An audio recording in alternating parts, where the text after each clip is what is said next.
This is the Ruckus and The Menace Sports Podcast. Oh no! We suck again! I'm getting confused. What game are you calling? I'm calling both games. It is caught by Kelsey! Touchdown! Kansas City! Anthony for three. Bang! How's it going, ladies and gentlemen and sports fans alike? You are listening to episode number 66 of the Ruckus and The Menace Sports Podcast. I'm Ruckus the Menace. And I am Ruckus, always causing a ruckus. And on this episode, we kick it off with some regular sports headlines. Get into our Eastwood segment of the good, bad, and the ugly. We highlight and preview the AFC portion of the NFL in the high heat. We tease a primetime game that we've got kind of kicking off that is going to be a little bit of a twist, as it's going to be more in a race-style format. And then we narrow it down to our stud and dud. Call it a night. Or call it an episode. Sounds Ruckus, good. How we been holding up?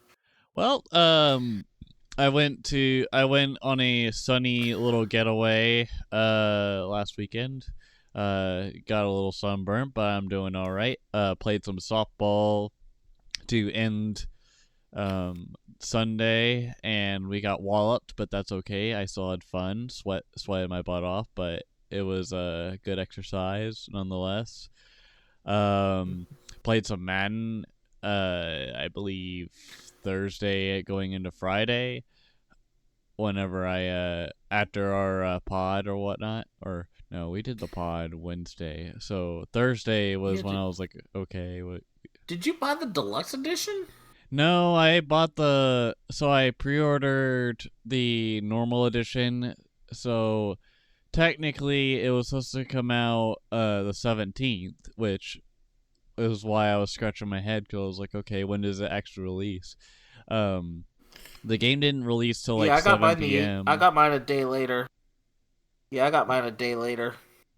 the game didn't release fully until like 7 p.m. Central on Thursday, so I played that, and then so far so good. I like the changes in like how the port runs on PC. There's no like iffiness when it comes to how that runs. And it runs the same as a PS5 and Xbox Series X port. So yes, you are not dealing with the old gen franchise and those things. So we can play on an even playing field for these things. Also, the nice thing about the new franchise mode stuff too is, in general, for next gen, you get like a 6-player. You could do up to like 6 players now for trades. I think it might be 8. Yep. But I don't remember. I think it's 6, but yeah, it's 6. But you pretty much will know if you're gonna trade a high value piece, you're gonna get a good value for it. Yeah. I too have also been enjoying Madden NFL 24. I have mostly been, in order to get familiar with things, playing on the MUT approach, and have been solo battling the heck out of it. So I have been messing around a lot with that. I plan to do a superstar. I plan to do maybe a couple of different superstars. How I want to go about it, I do not know. Is one of the superstars going to be named Lupe? I knew where you were going with that, but I think I'm debating between either starting with a quarterback or a running back to kind of start developing what my combine's gonna look like and everything else. So I kind of tested around with some of that to get the combine stuff figured out. And then I can go right into, I think I can figure out how the heck I'm gonna get drafted. And see where I end up. And will I record one for a series?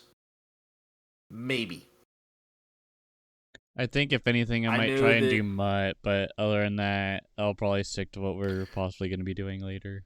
We'll do some Mutt draft, but I'm going to be sticking with that, but I'm going to kind of be dabbling around in a lot of other things.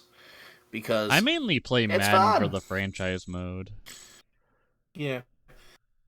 Yeah, I'm generally for franchise as well. But Mutt's been fun so far, minus the online.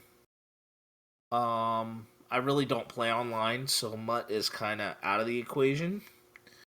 But Superstar is going to be a fun little addition. They've retooled everything with that. The gameplay feels a little. Some things are a little harder than others, as you will get to see from us in future episodes. But as for me, I ended up getting an iPhone 12 on Friday and having it moved to. I was using my own plan, but due to Cricket Wireless's inability to really make upgrading easy for loyal customers, it feels like your loyalty is being punished. So I decided to, for the same price I would have been paying for my online bill or for my unlimited internet on crap phone. I now can pay the same much back to my parents, who will be covering my end of good phone. That's good. So it seems like it's more a fair trade for. I got what I wanted out of it, which was really a new phone and unlimited internet on the phone without having to worry about it. And I also went to a Low Country Boil Saturday, so I ended up eating some Maryland blue crabs and potatoes and shrimp. And I need to come visit you at some point and do that, because that sounds like fun. Yeah, that was actually with my church group, so I don't know how often we would actually really be able to do it, but because getting seafood just ain't cheap. Oh, for sure. It was even expensive in Japan when I went to Dancing Crab, which is like I don't know if it's like a chain, but it was definitely expensive for what I was getting. Yep. But where I'm at right now is really a busy September is coming for me, because I am going to be a combination of in town, out of town, kind of all over the place. I will have to figure out how I am going to record late September, early October. Whether I just decide to bring my PS5 up and just record that way, or I end up recording here and then swinging back, driving 10 minutes after I record to go back to my parents' house, where I'll be keeping an eye on my grandfather. But I will cross that bridge once it's a little bit closer. Yeah, it's. But life is what life is. Life is what life is. I mean, you got to experience that last week whenever I kept falling asleep from jet lag, so. Yeah. Yep. But what we got going on here is now we can just go straight into our sports. And I will be kicking this off with An update from Williamsport, Pennsylvania, as the Little League World Series has been going on. Yes, it's 11 and 12-year-olds playing baseball. And the first eliminations occurred over the weekend, as on Saturday, Cuba, the Little League team that was in Cuba, eliminated the Aussies in an 11-1 victory in 5 innings. The Pennsylvania team eliminated Maine 5-3. Canada eliminated Czech Republic 3-0. Did they and apologize Nevada afterwards? eliminated. I'm sorry, keep going. And Nevada eliminated Ohio 13-2 in 4 innings. Panama eliminated Cuba 3-2. Rhode Island eliminated Pennsylvania 7-2. Mexico eliminated Canada 10-1. And Nevada eliminated North Dakota 7-1 on Sunday. So the 4 teams that are remaining on one half of the groups that played are Panama and Mexico, Rhode Island and Nevada. This week, the other half of pool play began, with Curacao defeating Venezuela 2-1, Washington defeating Tennessee 6-1, and this is Washington State, as this is actually the Seattle team. Japan was blanked by Chinese Taipei 10-0 in 4 innings. Oof. And the Chinese Taipei pitcher had for the distance from the Little League range, he was throwing a Little League range at an MLB equivalent of 103 miles an hour. Because you know how Little League, it's 40 feet to the mound instead of 60 feet 6 inches. And then Texas defeated California 3-1. Mad Max Scherzer becomes the 11th all-time in strikeouts. Spain wins the FIFA Women's World Cup by defeating England 1-0. And we had a wild one to finish out the League's Cup. Lionel Messi scored a goal with 5 yellow Nashville FC jerseys around and in front of him. And he upper 90'd the shot. But the match was tied. After 120 minutes of soccer, it got down to penalty kicks, where Inter Miami won the League's Cup by defeating Nashville 10-9 in that shootout, as that shootout went 11 rounds. So as far as Messi's time in Miami so far, in the words of Russell Crowe, are you not entertained? I mean, does Lionel Messi have a temper like Russell Crowe? No, Lionel Messi is actually quite... he seems like he's got quite a calm disposition, but the thing is, he's really, really good. The thing is about Russell Crowe is only when you mentioned him, it reminded me of that South Park episode where he's like, "I'm Russell Crowe," and he's just like beating up anybody he sees that looks at him dirty. I was more so thinking Russell Crowe from Gladiator. Yeah, I know. I was honestly going with the Gladiator type reference there, but that is what it is. But go right for it here, Ruckus, as we are in the Eastwood segment, the good, the bad, and the ugly. Whoa, whoa, whoa. If you didn't hear that, you need to get your ears cleaned, Spinnis. That is probably one of the cleanest that we've seen come through. Yeah, that's probably because you got them, Ruckus. Ear cleaners, my guy. What was good in sports this week, Ruckus? Well, Seattle has a little bit of light as they swept the division rival Houston Astros to continue their challenge in the ALS race, as they still had to also get through the good old Texas Rangers. They still have to pass Houston yet. Oh, they still have to get past Houston as well. But they still have to face the Rangers too. It further muddies the waters of the AL wildcard race. Yeah. I hope the Mariners by get in. muddying the waters,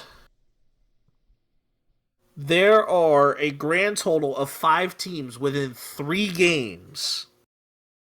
You have the Rays, who are 5 games up. Houston has the 2nd spot, and Seattle has the 3rd. Seattle is currently holding the 3rd spot of the wild card that is currently keeping Toronto and Boston out. Toronto only by half a game and Boston by 3. Then the next team back is the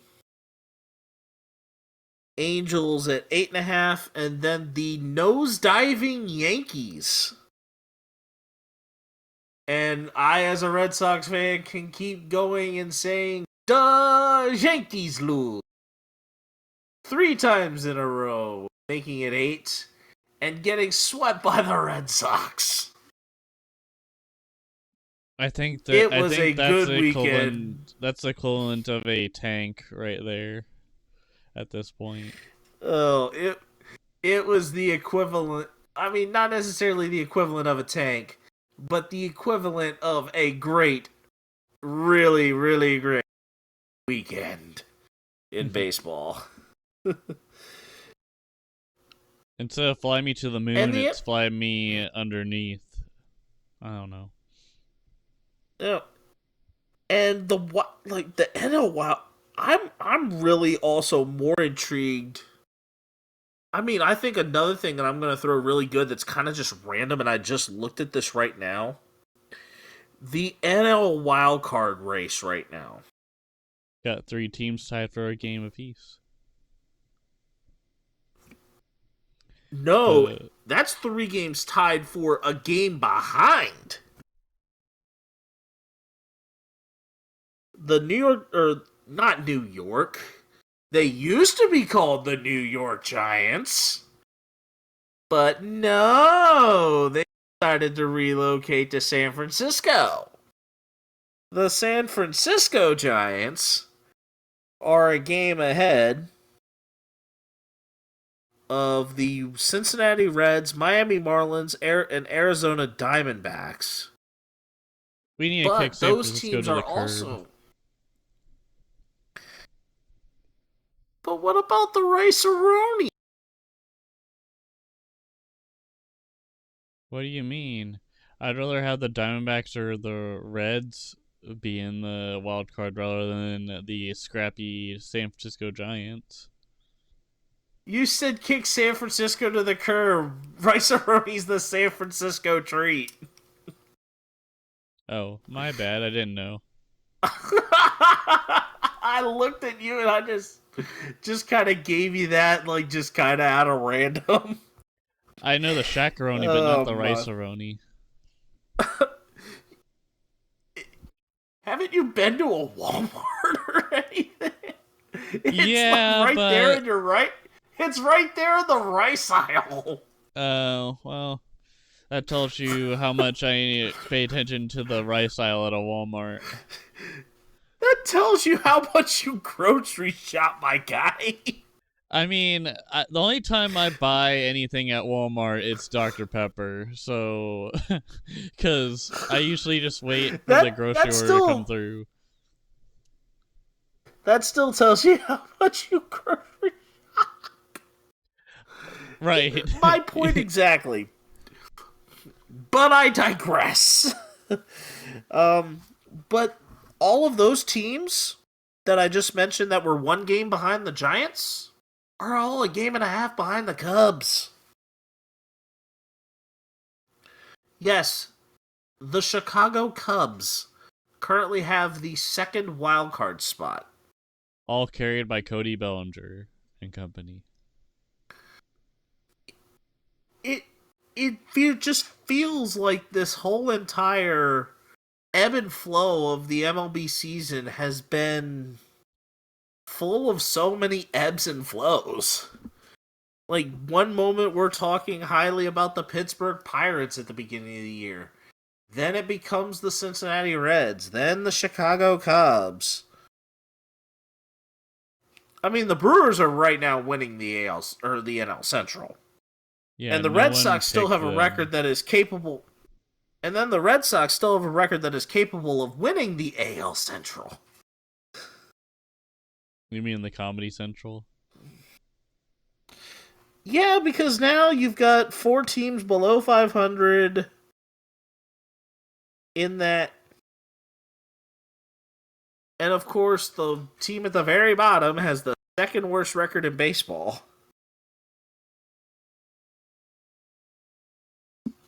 Do we think the A's reach at least 110 losses? Your at least figure sounds like it is probably more likely. I'd say probably higher than that, like 115. Because technically speaking, the Royals were calculated to lose at least 110 games, like when we came through the halfway point of the season, because of how trash we've been. Well, and then we decided to actually win almost about 10 in a row at one point. Well, the A's have. Well, here's the reason why I throw this. The A's have 90 games lost. Yep. And they still have, at 124, they still have 38 games left in the season. So in order for them to get to 110 losses, they have to lose 20 out of the 38. I don't know if we're hitting all-time territory yet. We'll have to see. But if we're in all-time futility for the A's, no wonder why they're leaving Oakland. And still probably not going to pan out much better. What was not so good in sports this week? So the Angels' desperation for a first baseman has heated up, because not only did they get rid of Jared Walsh, as they designated him for assignment about a month ago, it seems now. They were trying to fill that void with C.J. Cron, who they traded for at the trade deadline, with Randall Grichuk coming in that deal. And now C.J. Cron, well, as of 3 days ago, C.J. Cron was placed on the 10-day IL retroactive with a low back inflammation injury. And the homie Anthony Rendon is out for the season on the 60-day IL with a left shin contusion. So their answer to this problem is a guy named Nolan Chanel from, I believe this is the guy I was talking about when we were writing. He got drafted this year, first round, overall pick 11. And he is probably their final hope for now. And where was he prior to Double-A Rocket City Trash Pandas? I'm a sad panda. No, I just think that unfortunately, they had to result picking up for their team a trash panda. I just think it's sad, like, in general, like, how crazy it can be. Jury also. You're probably names had to be creative. Yeah, these minor league teams had to be creative. I mean, heck, the Double-A team for the Colorado Rockies is a yard goat. Yeah, you'd have to be a Hartford yard goat. And if you're an Angels fan right now, you're probably wondering, where the hell is Brandon Drury? Well, he's here, but I mean, he's like present. He's like that fence post that's just sitting in the middle of the yard, not really serving a purpose, in a sense. Isn't he also kind of a backup for the other side of the infield? Years ago, he was actually pretty damn good. Like, he was, or actually, I think it was last year he got traded from the Reds to the Padres and was, like, on a tear. And now, in the last 15 games, or, last 7, we could do that stat if we want to. And 28 at-bats, he has done 3 runs, 5 hits, 2 home runs, 5 RBIs. And his batting average was 179 with a slugging percentage of .429, which is garbage. If anything, they should have sent Drury down to the trash pandas. I don't know if he had any minor league options left. I guess they were trying to prevent him from being DFA'd.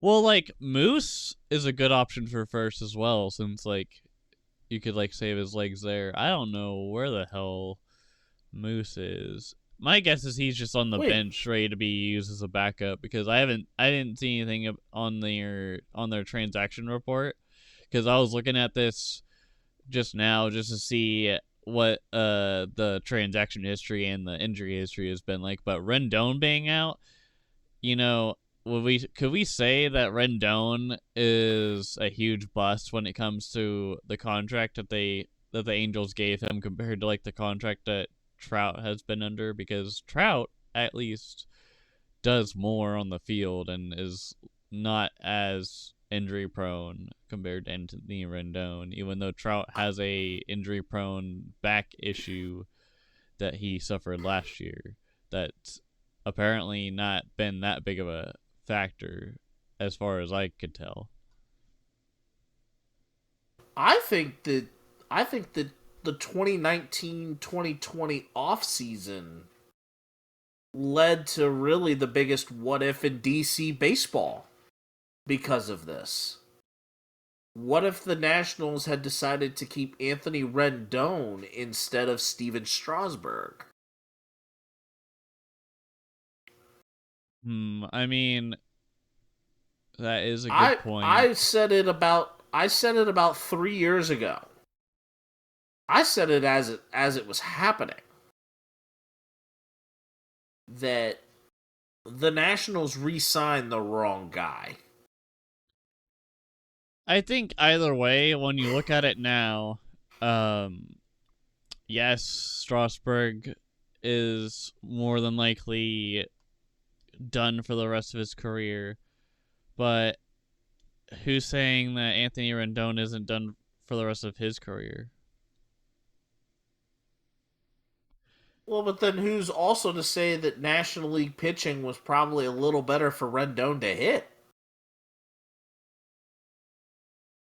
Was it because... why do you say that? I mean, Rendon was playing well in DC. Yeah. He was one of those... I mean, that was where ultimately his major nickname of Tony Two Bags came from. Was playing in DC. Are you saying, like, the environment of DC? I didn't know if you meant like that with, like, the pitching and whatnot with the NL, because I was curious about the NL versus AL pitching. I think the NL pitching leading up to that year, Rendon was at an all-star level. And Rendon was playing pretty well. I mean, I think he also was having I think he had a decent series, too. He had a decent World Series as well. Oh, yeah. Granted that it was more highlighted around a couple of players that they didn't keep, or that they also didn't really keep for very long, like Howie Kendrick or Adam Eaton. Yeah. But that's another insight for another time. Yeah. But yeah, let's keep going on. But we go right into the ugly this week. And there is some bright side that Isaiah Bolden is now back up and the Patriots-Titans joint practices have been canceled.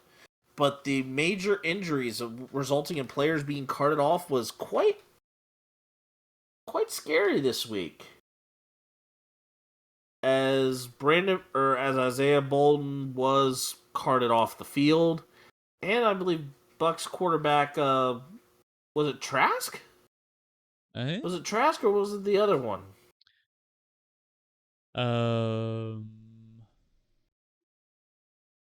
I think it. Or we should say John Wolford. It would have been a Buccaneers quarter. Oh, John Wolford. Yeah, the third string emergency quarterback was carted off the field as well. So I mean, the injuries in the NFL, it's a rough sport. People get hurt. You got to be prepared for when it happens. But these injuries kind of hurt the depth of these teams.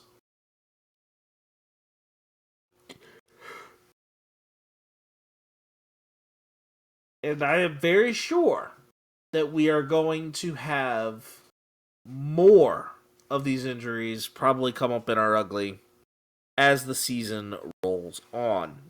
I mean, it's bound to happen. Alright. Is that pretty much it for ugly? Yeah. Yeah, we can go straight into the high heat, which is an NFL preview of the AFC. And we will get right into it, kind of flying a little bit more off the cuff in talking about the AFC North. The division with the Cincinnati Bengals, the Baltimore Ravens, the Pittsburgh Steelers, and the Cleveland Browns. What are some kind of things that you see coming from that division as a whole? Well, for one thing, if the Ravens want to be taken seriously, they need to step up compared to what their season was last year, because they had a downfall with Lamar Jackson, as you may remember, and so Tyler Huntley and other quarterbacks were kind of in his place while he was dealing with contract negotiation problems. And then he also didn't really have the weapons as far as the running game and or the wide receiver game, because he had D-Rob and a knee injury. Yeah, that too. But I'm just saying, like, it just the season. No Dobbins, no Edwards. I mean, he had to deal with Kenyon Drake, who they no longer have. So there were a lot of different things that Baltimore was dealing with. And then with the Browns, we all know, with Deshaun Watson, what happened. But I think if they want to also be taken seriously, they got to step up too. The Steelers, they're on a good track. I think they just need to keep slowly building up. Kenny Pickett's doing a good job with Pickens. And their defense, the Steelers' defense, just needs to stay healthy. And if they want to if they want to have a chance of being on top. But I think the Bengals still own this AFC North for the most part, as long as Burrow's healthy. All right, here's where I'm at.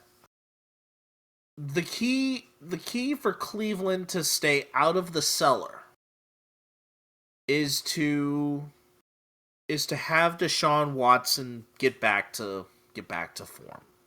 Also, take him away from the massage parlors. Unnecessary. Like, that was kind of a... I'm sorry, that was kind of a little out of pocket. Because, I mean, granted that, yeah, having him out of there is going to be a benefit, that still was... You're out of pocket. You're out of pocket on that one, Ruckus, because I'm talking about the football sense of it, not the sense of that side of things. I'm talking that Deshaun Watson actually has to be able to kind of play better than he did last year trying to adjust to the system. Yeah. I think Stefanski is one of those coaches that is on the hot, or that his seat is getting a little warmer, but I think the front office of the Browns' seat should be burning hot right now. To go along with this, I also am going to say that Nick Chubb is going to have to stay incredibly healthy and get used to being a little more of a bell cow back. Because there is no Kareem Hunt to back you up.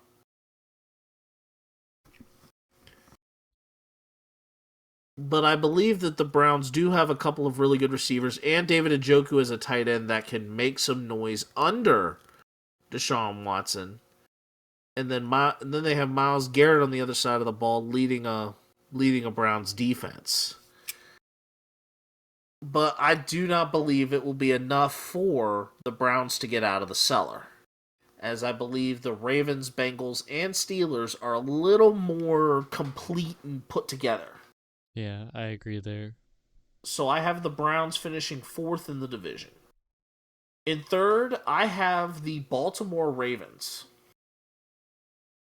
And it is not because I do not believe in Lamar Jackson, nor am I sold on him. It is more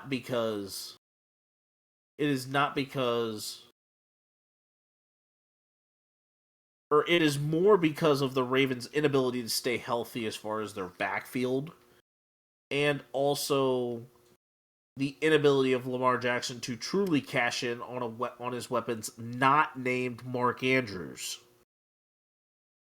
That Ravens defense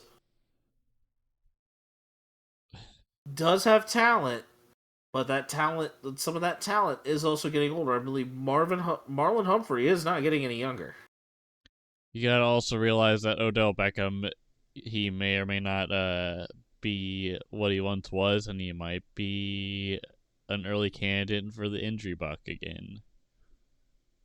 Well, and Odell Beckham is also like I'm gonna say Lamar Jackson also. Odell Beckham is a big ego. I mean, granted, you can understand having Ray Lewis and Terrell Suggs on one side of the ball being big egos, but big egos that work together. I don't know how well John Harbaugh is going to be able to manage the big ego of Lamar Jackson and the big ego of Odell Beckham Jr.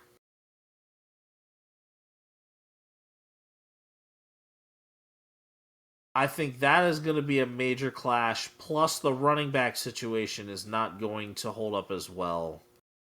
And I don't know if Lamar Jackson will really have a very effective season in terms of being able to stay healthy himself.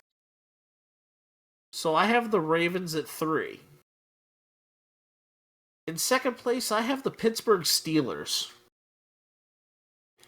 And that is because I believe the Steelers are incredibly well put together.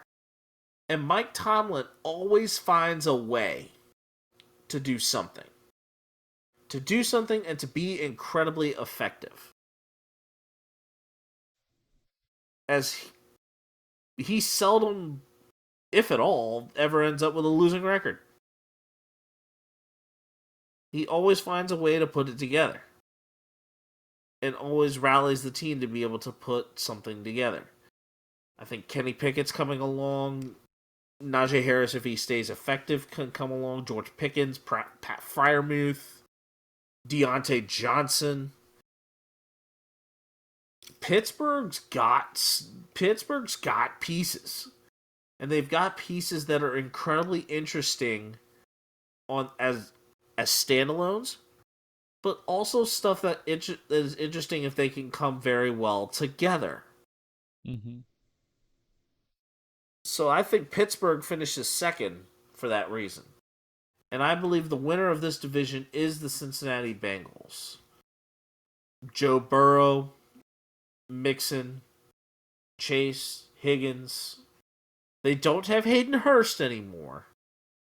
So they really got to have a very effective tight end option and a good third wide receiver to kind of counteract some of the inconsistencies of a Tyler Boyd. And then they also, I believe, lost Jesse Bates as well on the defensive end. Mm-hmm. So they lost some of their correct. some of their major defensive prowess as well. But I think that their offense is going to offset some of those defensive woes with putting points on the board. And that amount of points on the board is going to be able to keep them in games more times than not. So I believe the Bengals will win the AFC North.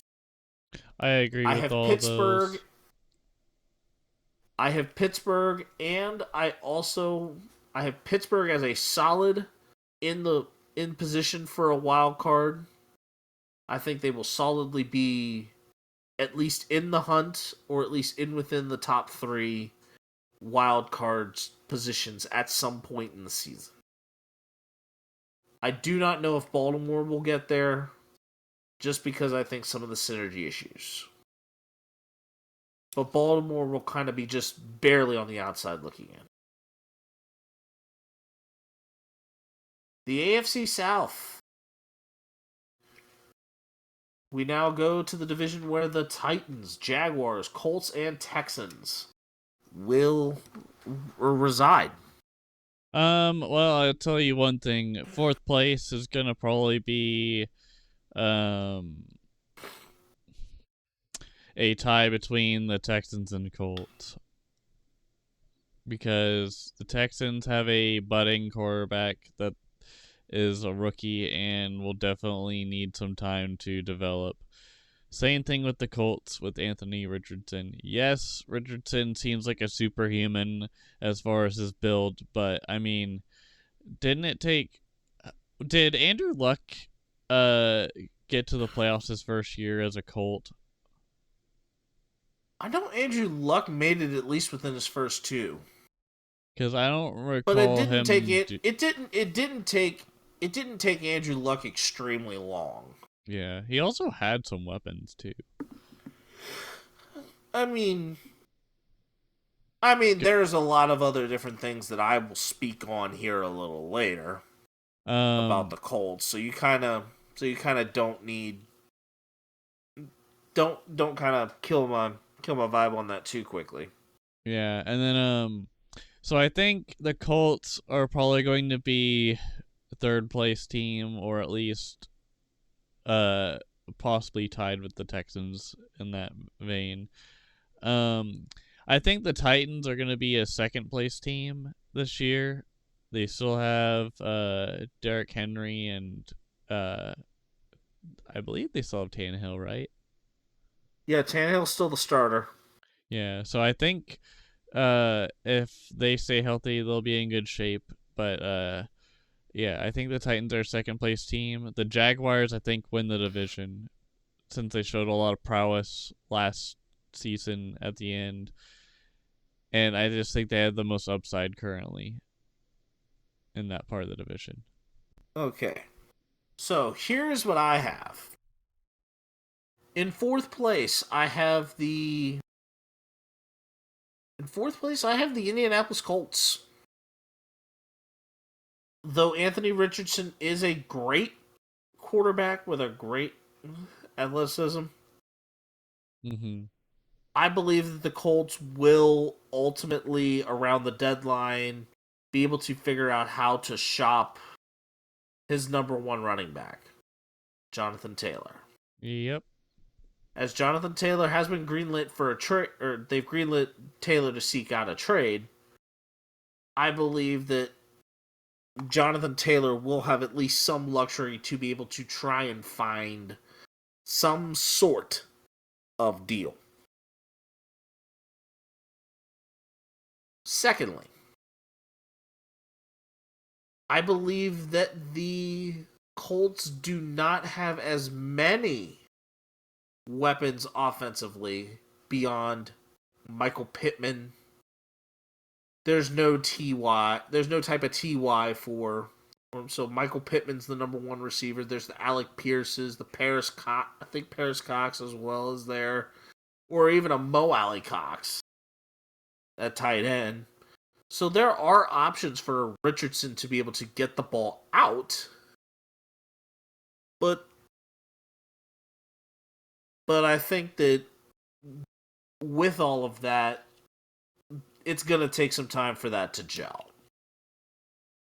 And I think that it's going to take them longer to gel with that team because the quarterback is such an athlete that can be able to make plays.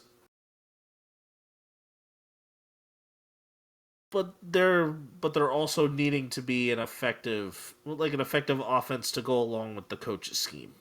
Mm-hmm.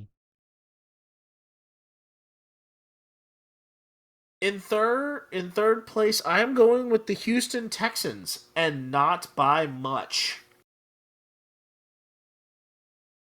The difference is that Houston went with a defensive coach. And the thing that has been currently being forged upon and developed in Houston, and that Lovie Smith kind of had going on, was that defense. Now they have the quarterback with C.J. Stroud. They have a receiver in Tank Dell. They lost Brandon Cooks. So that kind of takes a lot away. So they really don't have a lot of receiver help. And they do have Damian Pierce to kind of take a little bit of load and worry off of Stroud. But I believe that the Texans' defense is going to be able to keep them in more games then the Houston offense is really going to be able to have them win one. So it's going to come down to a lot of the Texans' defense turning defense into offense for the Texans to finish in a true third that is going to be a lot more cemented better than what Indianapolis has together. In second place, I have the Tennessee Titans, but I do not have the Titans being in any sort of hunt for the wild card.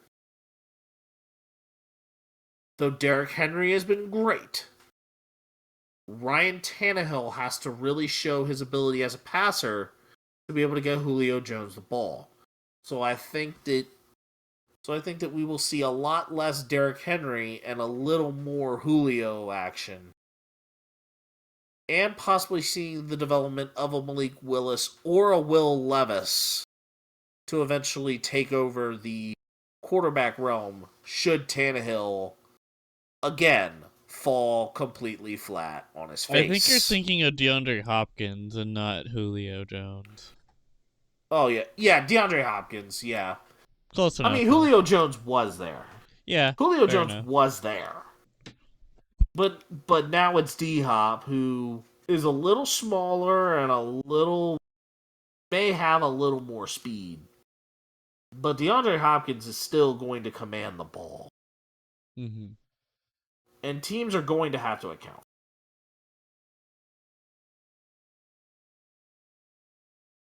And I forgot the Colts still do have Shaquille Leonard and some of their other good defensive pieces.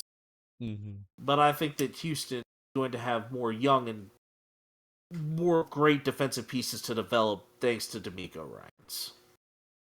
Yeah. But my winner of the division, and it's going to be in a landslide, is the Jacksonville Jaguars. They are coming off of an incredible momentum-increasing season with Trevor Lawrence finally starting to come into his own a little bit more with a coach who's a little more of a quarterback guru in Doug Peterson. The running game with ETN kind of can come along. They have there's weapons that have been solid and versatile. The defense is getting better and better. This Jaguars team has forged itself into what potentially could be a force to be reckoned with and a complete menace in the AFC South and potentially in the AFC, granted that they don't run too heavily into the buzzsaw that is Patrick Mahomes.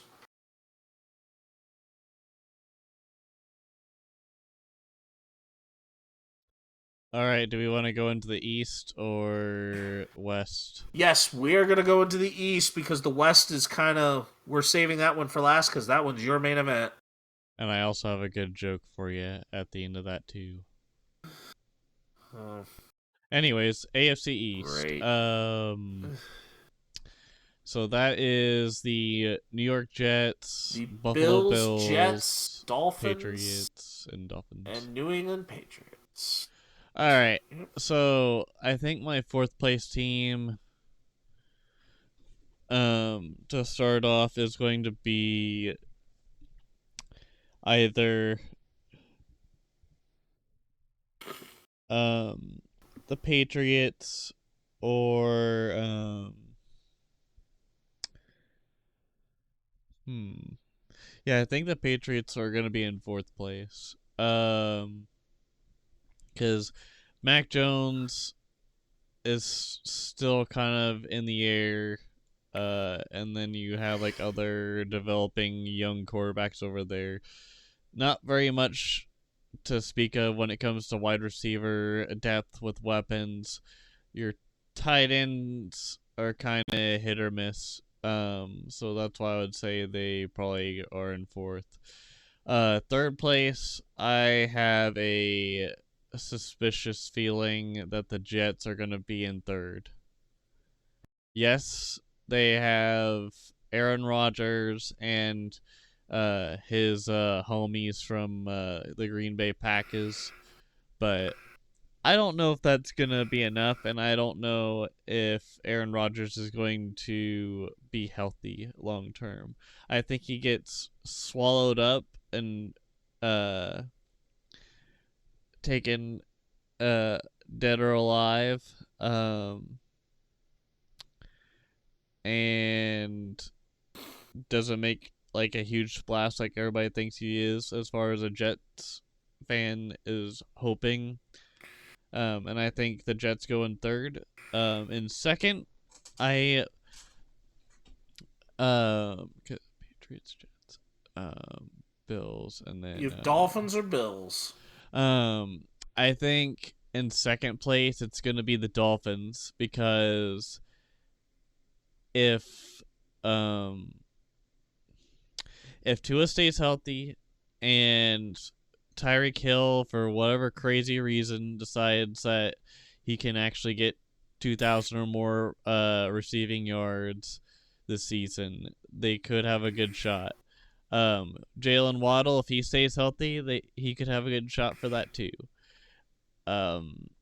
They got a little bit more depth from what I thought.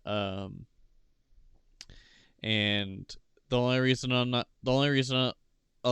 saying that the Jets don't have what it takes is because like they have more older talent with a little bit of new talent. Like, yes, they have Sauce Gardner and Kayvon Thibodeau. Wait, was Thibodeau a Giant?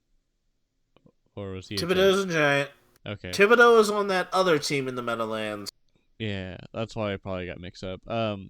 But Sauce Gardner for sure is on the Jets. And it just seems I think like they've got Quinnen. I think it's Quinnen Williams. I think it's Quinnen Williams that they have on the interior. I just don't see the Jets getting very far. They looked very promising last season whenever it came to the near beginning with their defense, and then it kind of imploded near the end of the season. But yeah, second place, I see the Dolphins being a better pick, mainly because they need to stay healthy, and they looked pretty good at the beginning of the season as well. So first place, since we've gotten the Jets, Patriots, and Dolphins, number one is going to be the Buffalo Bills. I think Josh Allen will has what it takes. They need to figure out the chemistry with Stephon Diggs as well, because Stephon just seems pissed off every time he's in the sidelines when it comes to big games. And they're always saying, like, oh, is Stephon leaving the team, or is he just trying to process things differently than everybody else? Like, to me, it seems like he's like the LeBron James of the NFL. Like, when things don't go his way, or when he loses the big games, he tends to not, like, shake hands with everybody else. He tends to just, like, kind of keep to himself, it seems. But I think they can make a big comeback, and especially since they draft that tight end. They drafted Dalton Kincaid. Yep. Yeah, I think Kincaid's got some upside, and that could help Knox a little bit, because I think the one thing that really kicked Buffalo's ass near the end was just they didn't really do anything. Like, they hesitated at the worst possible time. Like, when they had that Bengals game, for the AFC division to see who would go in the AFC Championship against Kansas City, the Bills just didn't show up, and they had home field advantage, and they got their asses beaten. So I think they just need more confidence. Also, a little bit more defensive help. Von Miller ain't gonna be the thing long term, Yeah, but he's aging. I still think the Bills have what it takes. They just need to be smarter, defensively and offensively. They need more assertiveness added to the mix. All right, Spence. Okay. So for me, in fourth place, I have the New England Patriots. Lack of weapons at wide receiver is going to be the ultimate downfall. And the defense is... I mean, the Patriots defense still has that man whose body is built by Taco Bell and Matthew Judon. But beyond that, who else do you really have other than the rookie Christian Gonzalez that potentially could have something? I mean, it's a very... Devontae Parker, but he's on the offensive side. Yeah. Yeah, that defense is full... It's not quite a 72 no-name defense, but it's a defense that makes you go like, who? So I have the Patriots at 4. Plus, I think Mac Jones' maturity is going to be a big X factor to the Patriots' success. And with him being a young quarterback, the maturity is not quite there. In third place, I have the Miami Dolphins. Because I feel like their offense is going to very easily get figured out. That offense is too predictable. Tua's going to try and do too much going down the field. Tua's already had a couple of really nasty injuries throughout his football playing career. Even now, I still think the Tua Tagovailoa is a flight risk. And honestly, I thought Miami would have cut bait. Cut bait and mitigated a lot of that risk. Though Tua had a career year, I think that even though you have a Tyreek Hill and a Jalen Waddle, there's something schematically that I think teams are going to figure out and exploit. And Miami is just not going to adapt. Yeah, and I feel like when it came to the Chiefs, they definitely got exploited for their offense, like the year after the AFC Championship loss. Like what they we definitely have here is a failure to adapt. Yeah, and the problem is that the Chiefs, for a good long while, had one of the most adaptable offenses that you could really have in the NFL. And also, they quit blitzing Mahomes at that time, too. That's why you saw a lot of trouble for him when it came to throwing the ball, because he was used to getting blitzed all the time and then just chucking the ball and throwing it for a touchdown. And then people got smart. In second place, I have the New York Jets. Because unlike you, I feel like the Jets have... Rodgers has a really good case of young weapons. And I am surprised you omitted this name. That name is Garrett Wilson. Garrett Wilson is going to be the number one receiver for Gang Green in the Meadowlands. Are you sure it wouldn't be Allen Lazard? No, it is going to be Garrett Wilson.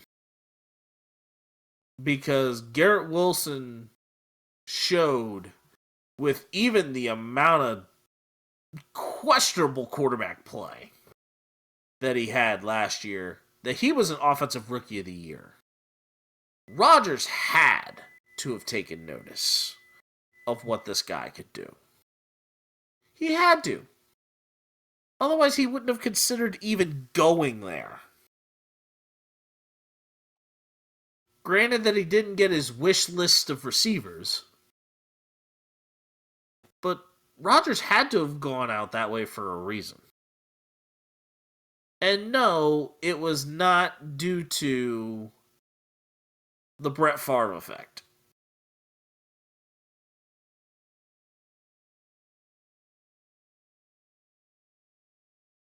However, I'm going to say in first place, Madden curse included, is the Buffalo Bills. I believe the Buffalo Bills will be the team that ultimately makes it through the AFC, or at least makes it through the AFC East. And last but not least, the AFC West. I mean, granted, Buffalo also has Gabe Davis and a few others, but I think the running game is probably going to be the weak point for the Bills. All right, I'll start with the joke now rather than later. All right. Breaking news. Within minutes of the Colts allowing Jonathan Taylor permission to seek a trade, the Chiefs have made a massive move. Chiefs receive Jonathan Taylor. Colts receive Clyde Edwards-Helaire, 3 draft picks, and a season pass to Schlitterbahn.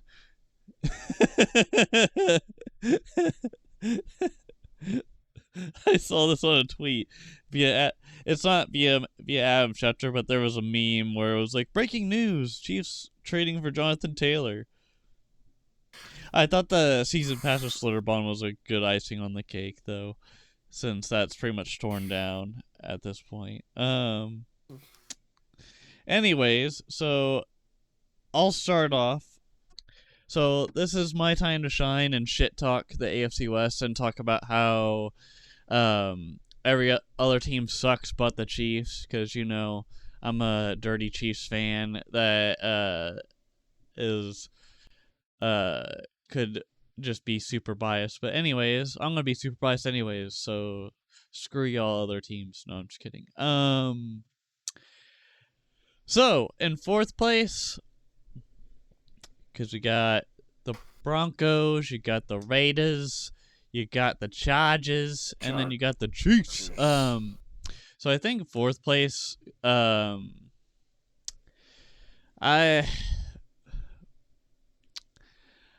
don't know. I think in fourth place you got the Raiders. Yes, John Stamos is on the Raiders. Wide receiver core usually either ends up injured, gone, or in jail, like Henry Ruggs. So I think the Raiders are going to be in fourth place. The third place team, I don't know if Sean Payton is just going to magically grow a strain for the Denver Broncos that gets them to a W or 2 or 3 or 4. And heck, there was even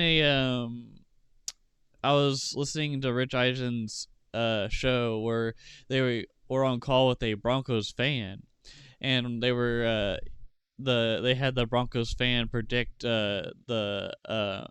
which games would be won and lost by the Broncos based off of a schedule that came out recently, and that Broncos fan had the team going 15-2, and Rich Eisen literally told him, "Dude, we're gonna need to get you a breathalyzer test for how drunk you must be for thinking that the Broncos would go 15-2." I don't know. Again, I don't know if Sean Payton is going to be the answer for the antics that is the offense and defense of the Broncos. Yes, you have young guys on both ends of the field, offense and defense. You have Russell Wilson as your quarterback. But, I mean, I don't know if Russell Wilson plus Sean Payton is the answer for the Broncos. You have weapons. Broncos country. Let's hide. Broncos country. Let's die. I think, yeah, they're in third place for sure. Second place, I'm gonna have to go with the Chargers because you got Herbert. He is, I don't know if he's like 80 or 90% healed from that rib injury that he suffered like in the second week of the season against the Chiefs. Ooh. That was gnarly. I think they loaded up pretty well on weapons as far as Herbert goes. They have a quarterback of the future when it comes to either a backup or just someone that maybe becomes a dual threat, like the Texans did with Mills and I believe, what was his name? Was it Simon? Last season, it was like, was it Simon and Mills, or was it Mills and I don't remember. Wait. What I'm trying to say is I think the Chargers go for it. Sorry. Oh. Breaking news, the Ravens preseason winning streak could be in jeopardy. Touchdown Commanders. Flag on the play for a face mask on Baltimore. Touchdown Jarrett Patterson. So this streak could be in jeopardy. Yeah. And Patterson actually stayed in bounds on that play. But digression aside, I mean, obviously the Chargers.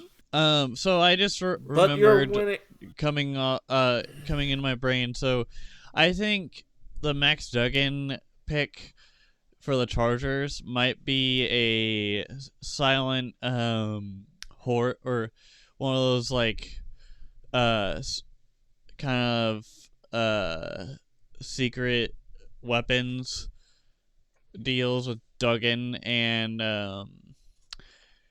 Herbert. Here's my reasoning on that, because the Texans used Davis Mills and Kyle Allen as a dual threat last season with the Texans. Maybe Duggan is just kind of like a red shirt this year, but who knows if Herbert goes down or if they decide, we want to like completely confuse the crap out of defenses in the AFC or NFC, they could do that. They have the weapons too. They got Quentin Johnson from the draft. You still have Keenan Allen. You still got Mike Williams. Mike Williams friggin' kicked our ass in week 2 and other weeks because he's super tall for one. Number 2, he could catch the damn ball as pretty well, and it's pretty hard to guard that man. And 3, like, he's just a freaking beast. He reminds me of Calvin Johnson from the Detroit Lions. from back in the day, Megatron, as they called him. And then you still have Austin Eckler, and then you have some other budding running backs like Joshua Kelly and many others. And you just have a lot of weapons at your disposal there.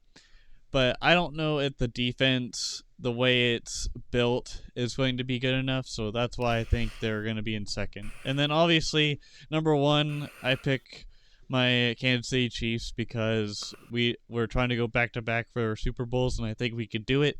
It's just a matter of, can we all stay healthy, and how does Matt Nagy fold in for the offensive coordinator compared to his successor Eric Bieniemy, who is now on the Commanders.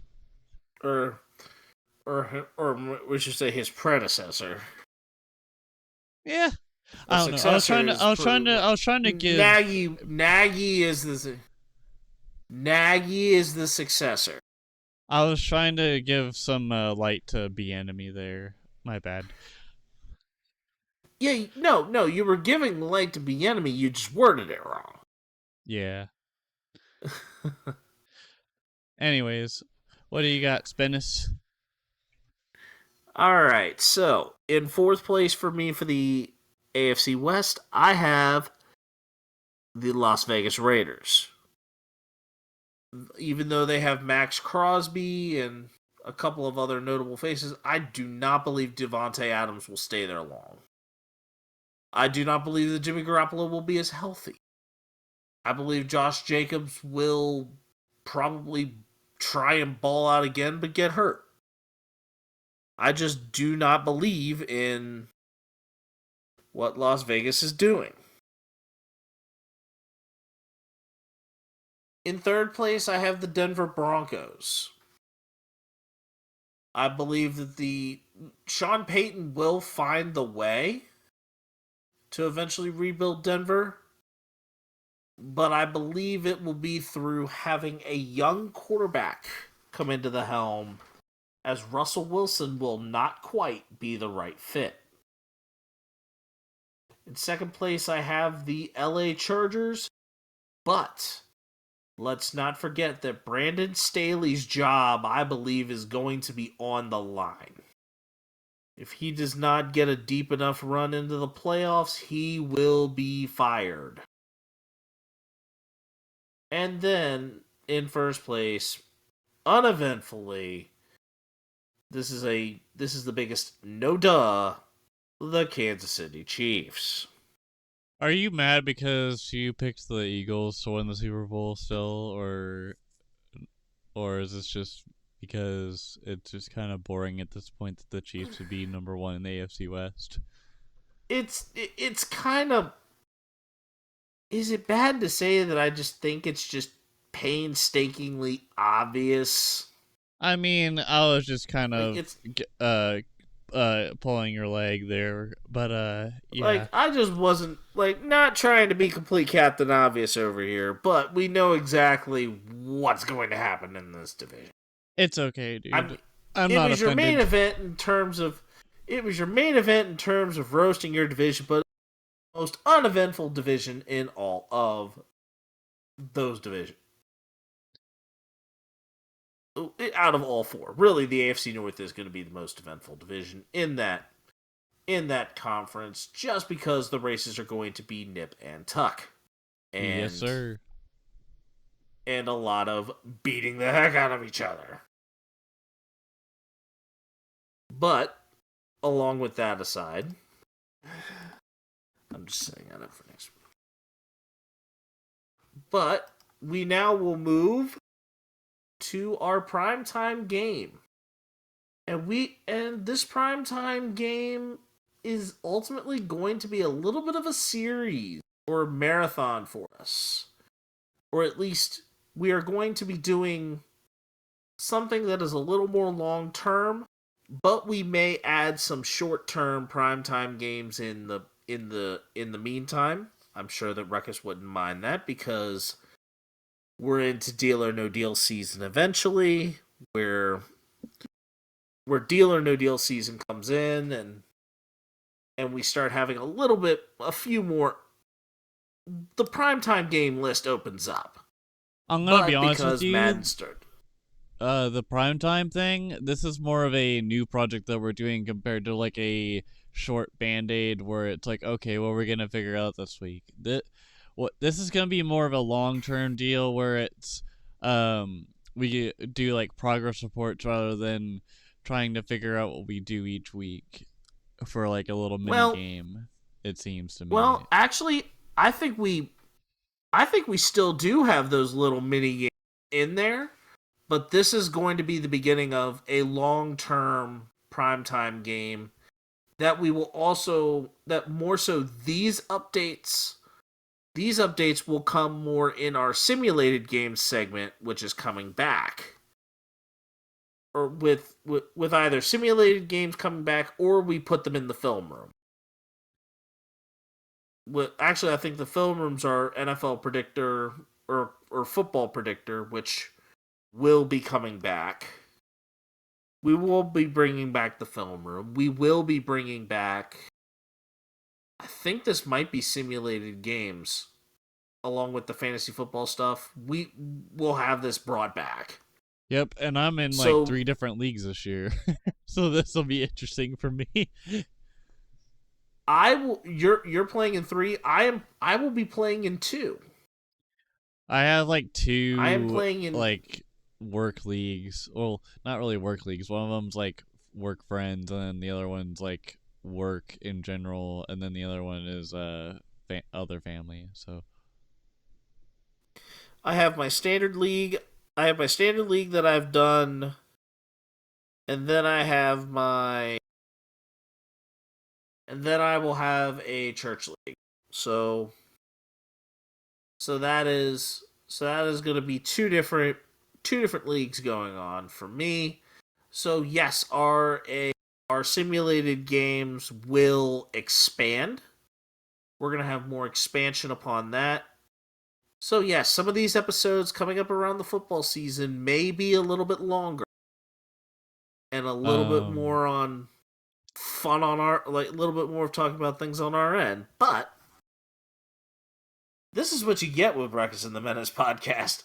We don't predict the length of these episodes. And if we're gonna be honest, I'm the one always causing a ruckus because it's in the name. But also, speaking of that, I don't know. I don't know. I digress. I cause so many digressions. It's not even funny. Well, it makes it better that way. Kind of like now. Like now. So where our goal last of this primetime game is the franchise race. Yes, sir. Or were you gonna add something else to that?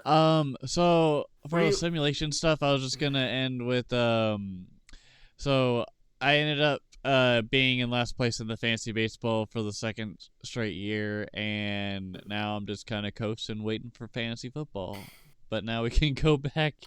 All right. So now we go into the franchise race.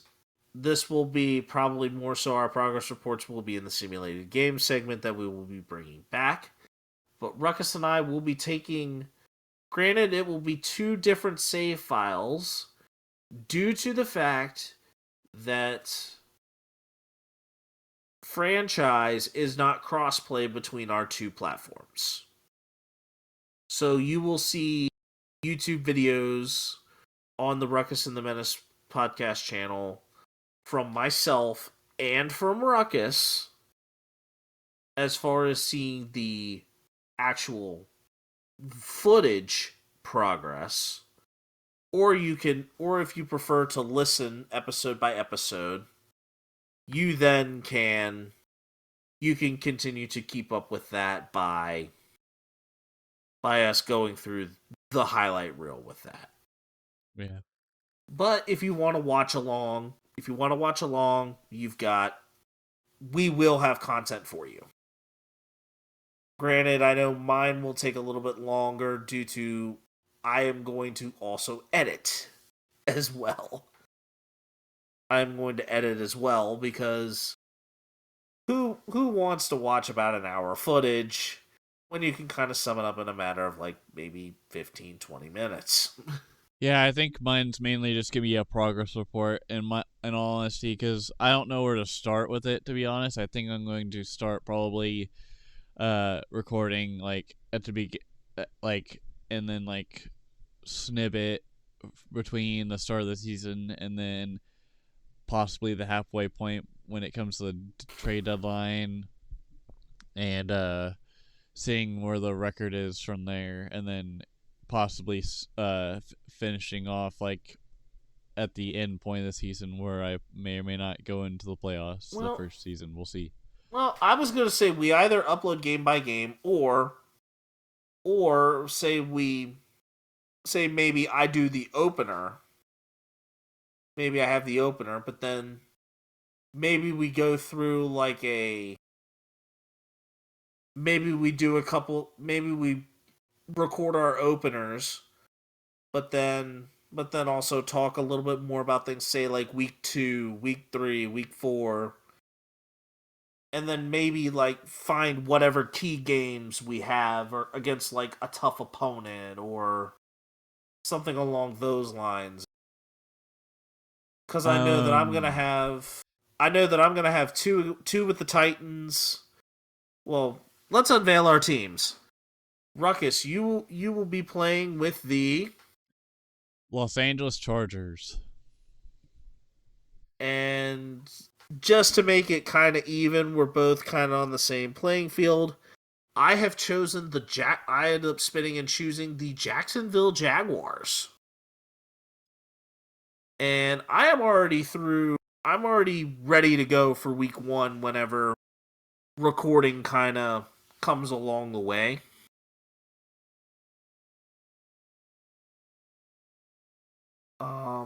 But other than that,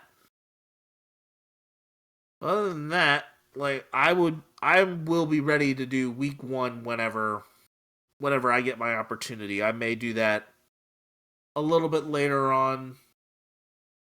A little bit later on in the week, hopefully, because our goal is to try and record them and at least have the game results by Monday. My goal is to hopefully be able to, I think I'm going to try and play my game on Tuesday. Start editing on Thursday to have it ready to upload by the weekend. And this is like per week basis, the game. So like, am I only allowed to do week 1? Yeah.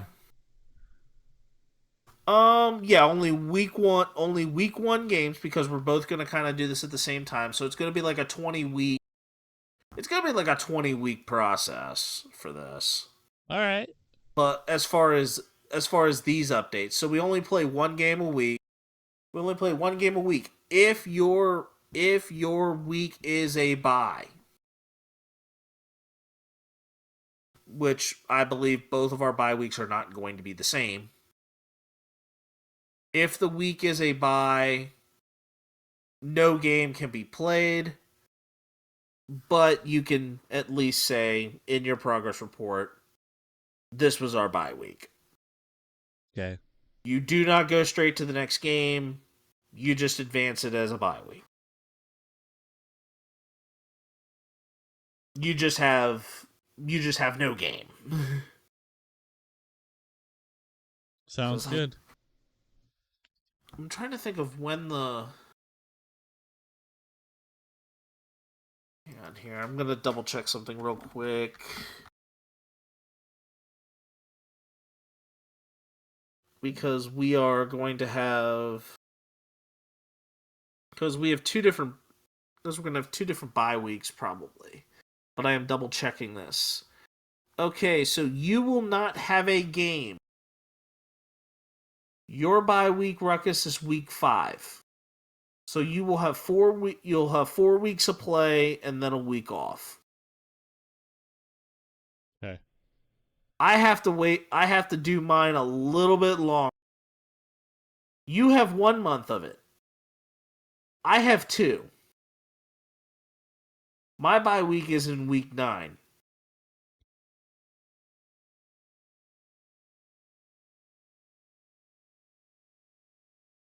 So that is why I am definitely glad that I have a little bit of a I have more time to get this down. So but we will have all of this together and ready to go for you as we go along. Because I believe my schedule, I think my schedule is going to be. I don't think we did this very evenly with strength of schedule, but I know that I will have in week 6. Oh, wow. I actually have week 1 that I know I'm going to. All right, week 1, week 2. It's week 1, week 2, and week 5 I know I have to record. Because I will have the Colts, Chiefs, and Bills. I have so from weeks 1 through 4, I have Miami, Tennessee, Minnesota, and Vegas. Okay, so I think you will definitely want to record week 1. All right, we are both recording week 1. We are both recording week 1. And we don't have to we don't have to really technically record on other games that aren't as significant, like the Bears or other teams. We can just give progress reports on what the game score was at the end. We do not necessarily have to record every game. Yes. All right. So for me, I would open with the Colts. So yes, I would record. I would be recording week 2 because that's the Chiefs. Do you want me? So, what I was thinking about doing for the recording was doing like a per quarter basis. So, like at the end of the first quarter, it'd be this score. At the end of the second quarter, this score, and then like kind of highlights. I guess I don't know. You could. I know for me, I'm going to be doing plays. I'm going to probably do scoring play. I'm probably going to do scoring plays or major plays that occurred in the game. So I'm gonna kind of make it. I'm gonna kind of make the highlight all my own. So from that, yeah, you could do by quarter. You could do by quarter. You could do by highlight. Just see where you're going. See where you feel. Because I know that I will have the cheat. The games I know I am definitely recording. I have the Colts, the Chiefs, the Bills, the 49ers,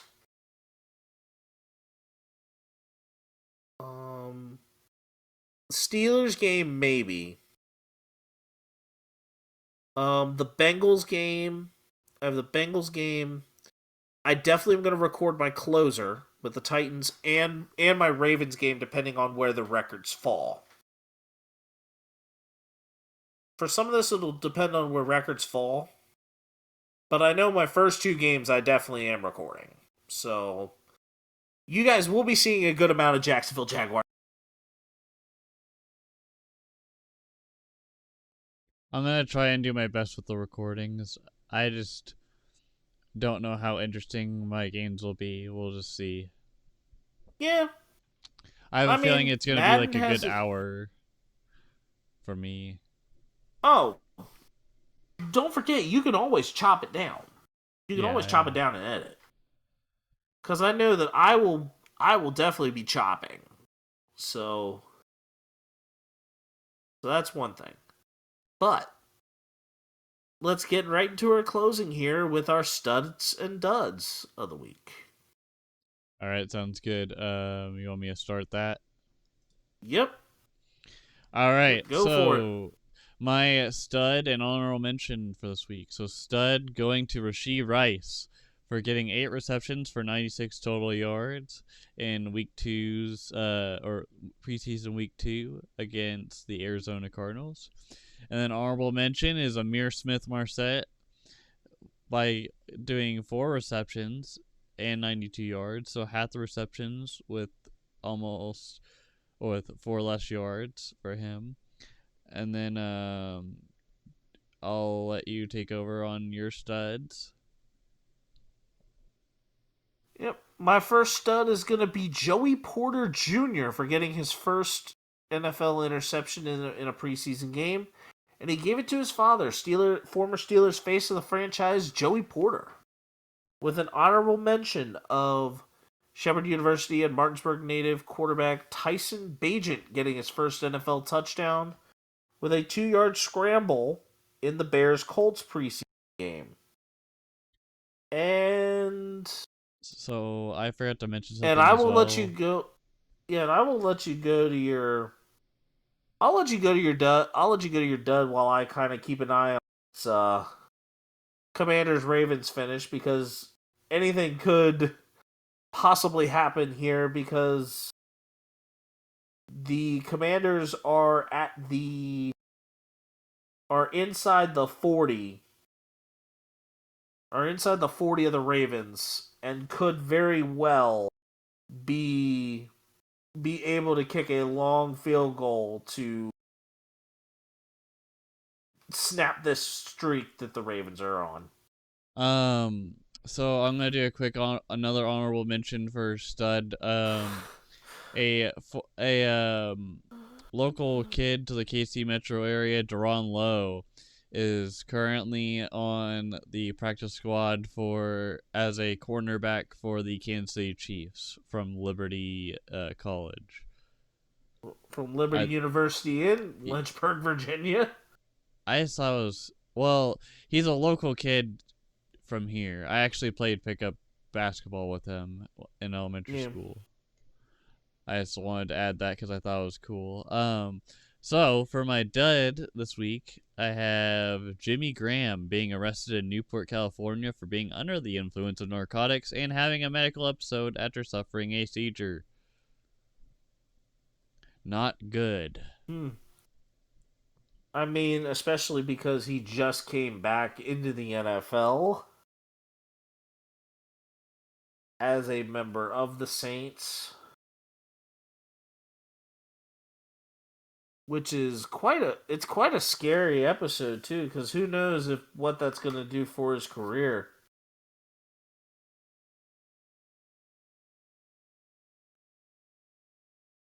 And that for me, I mean, narcotics is definitely a major thing that's kind of drug related. I mean, if it was laced wrong, he could have died. Yeah. But my dud this week goes to, ironically enough, I'm giving a dud for something that was good. I thought it was funny. Judge me. Today. Don't judge me. It is Orioles infielder Gunnar Henderson for choosing to take second base and make it a double instead of taking the single that he needed to complete hitting for the cycle. He was then trolled by his teammate Jorge Mateo, and Henderson also in the interview talked more of how he played baseball as to why he did not just stop at first. He could have just taken the 90 feet, sat on the first base bag, and said, "This is for the cycle," and been done with it. But I mean, it kind of plays right to the sense of a whole bunch of hustle. And this was quite a humorous moment for it was good that Gunnar Henderson was able to have 4 extra base hits, but at the same time it's like, just take your cycle and enjoy it, because it's a milestone that's kind of somewhat common.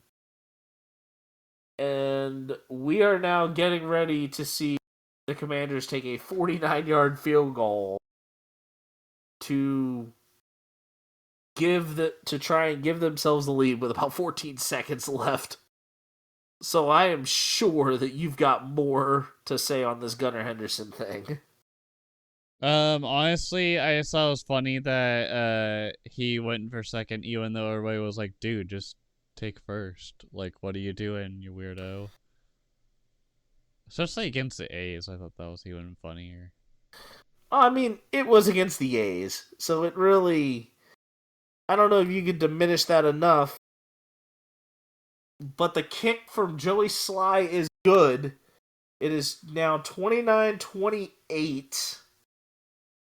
Commanders with 9 seconds left. But Ruckus, go ahead and take us out. Alright, ladies and gentlemen, thank you for listening to the Ruckus and The Menace Sports Podcast. I am Ruckus, always causing a ruckus. And I'm Spanish the Menace. Thank you for listening to this awesome sports podcast, and as always, we'll see you guys later on. Alright, deuces. Left hand up.